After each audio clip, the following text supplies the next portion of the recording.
Good morning dear students. आज आपकी UP board class 12th के इंग्लिश ग्रामर की ये 9वीं क्लास है। इससे पहले आपकी 8 क्लासेस हो चुकी हैं ग्रामर की अब तक। आज की वीडियो में हम बात करेंगे सिंथेसिस ऑफ सेंटेंस के बारे में। वीडियो को शुरू करने से पहले जो भी स्टूडेंट चैनल पर नए हैं वो चैनल को सब्सक्राइब करके बेल आइकन को प्रेस कर लें, जिससे हमारी आने वाली वीडियोज़ का नोटिफिकेशन आप तक पहुंच सके। तो आइए देर ना करते हुए वीडियो को शुरू करते हैं और देखते हैं सिंथेसिस के बारे में। सबसे पहले हम देखते हैं सिंथेसिस का अर्थ, यानी सिंथेसिस किसे कहते हैं, सिंथेसिस ऑफ सेंटेंस क्या होता है। तो जैसा कि आप स्क्रीन पर देख पा रहे होंगे, सिंथेसिस का जो अर्थ है वो दो या दो से अधिक सिंपल सेंटेंस को जोड़कर एक नया वाक्य बनाने की प्रक्रिया को सिंथेसिस ऑफ सेंटेंस कहते हैं।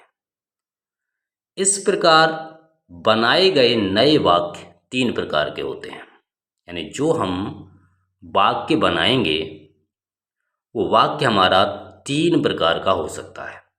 Number A simple sentence, number B compound sentence और नंबर सी कॉम्प्लेक्स सेंटेंस।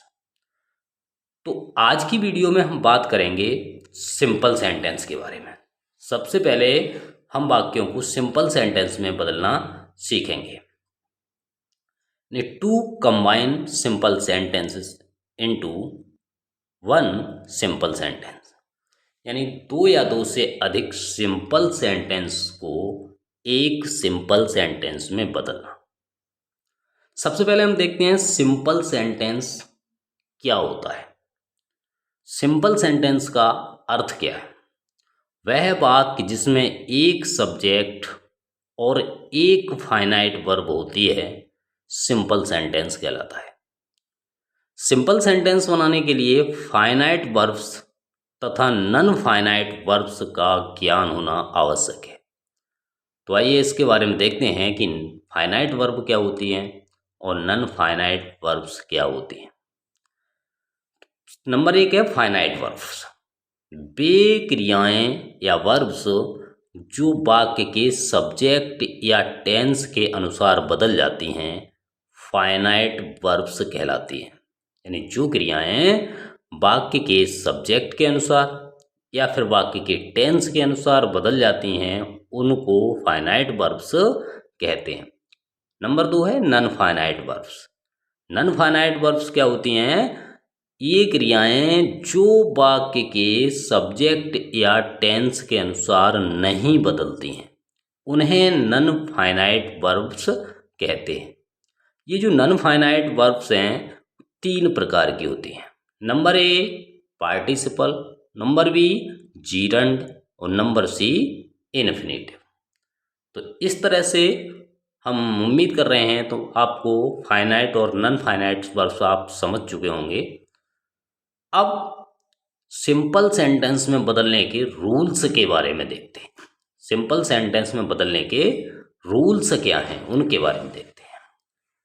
तो जैसा कि आप देख रहे होंगे, सिंपल सेंटेंस को बनाने के लिए जो रूल्स हैं वो 8 होते हैं।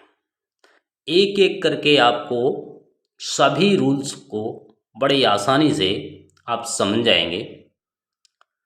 रूल नंबर पहला है बाई यूजिंग कंजंक्शन एंड, यानी कंजंक्शन एंड का प्रयोग करके। सबसे पहले देखेंगे प्रयोग कब करें, यानी कंजंक्शन एंड का प्रयोग हम कब करेंगे। जब दोनों वाक्यों की क्रियाएं समान हों तथा सब्जेक्ट या ऑब्जेक्ट में से कोई एक अलग अलग हो। दोनों वाक्य की क्रियाएं समान होंगी और सब्जेक्ट या ऑब्जेक्ट में से एक अलग अलग होगा तो हम कंजंक्शन एंड का प्रयोग करेंगे। प्रयोग कैसे करें? सब्जेक्ट या ऑब्जेक्ट में से जो अलग अलग हो उन्हें एंड से जोड़ दें। जैसे एग्जाम्पल देख लेते हैं, Ram eats the mangoes, he eats bananas. Ram आम खाता है, वह केले खाता है। तो आम कौन खाता है? राम खाता है। और केले कौन खाता है? केले भी राम खाता है। राम के स्थान पर दूसरे वाक्य में प्रोनाउन ही का प्रयोग किया हुआ है। दोनों वाक्यों की जो वर्ब हैं, जो क्रियाएं हैं, वो समान हैं। यानी पहले वाक्य की वर्ब भी ईट्स है, दूसरे वाक्य की वर्ब भी ईट्स है। अब सब्जेक्ट भी समान है। ऑब्जेक्ट जो हैं वो दोनों वाक्यों के अलग अलग हैं। ऑब्जेक्ट पहले वाक्य में द मैंगोज है और दूसरे वाक्य में द बनानाज है। तो हम मैंगोज और बनानाज को एंड से जोड़ देंगे। क्या हो जाएगा? Ram eats the mangoes and bananas.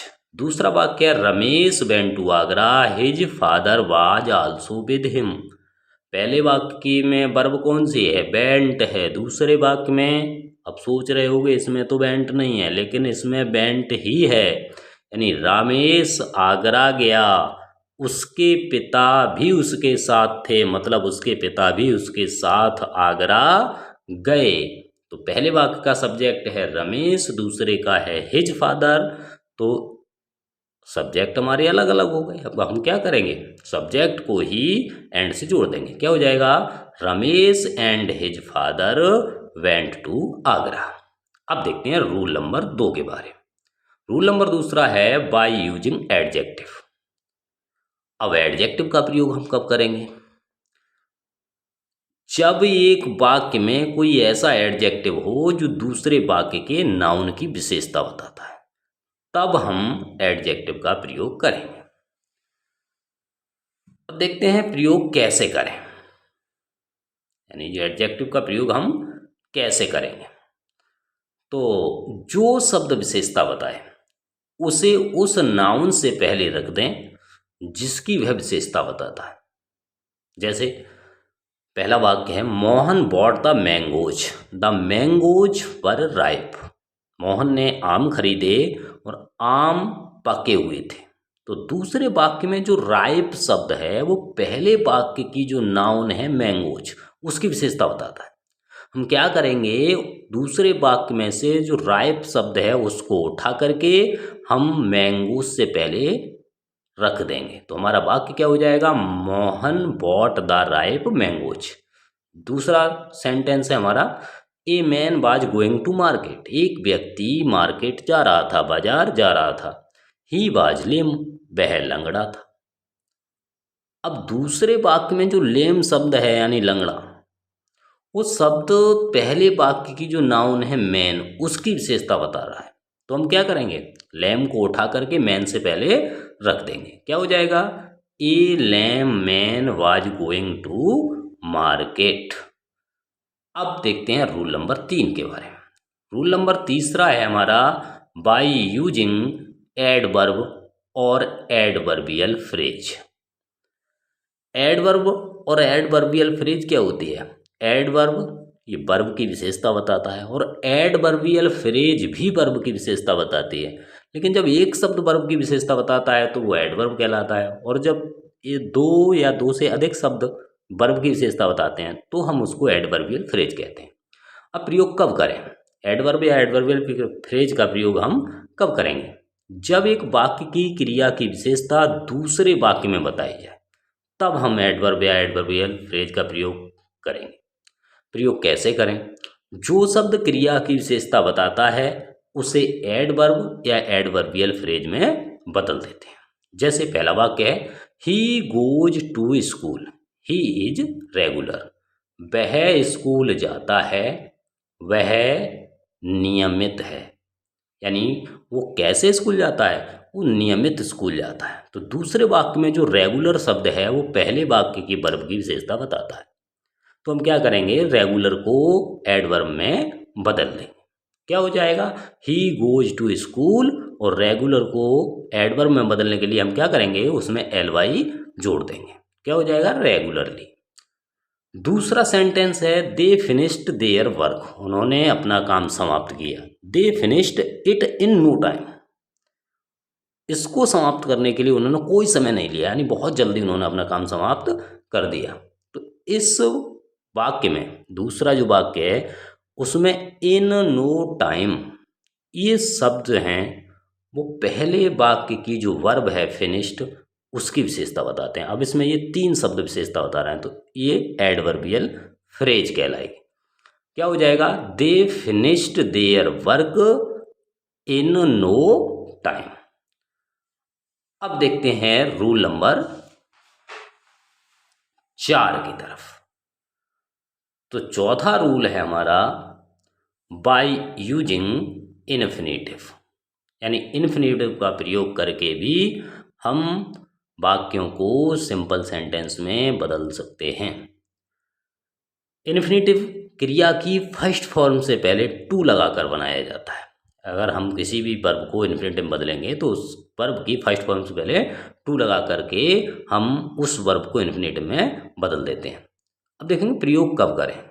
जब एक वाक्य की क्रिया का उद्देश्य दूसरे वाक्य की क्रिया बताती है, तब हम इन्फिनेटिव का प्रयोग करते हैं। प्रयोग कैसे करें?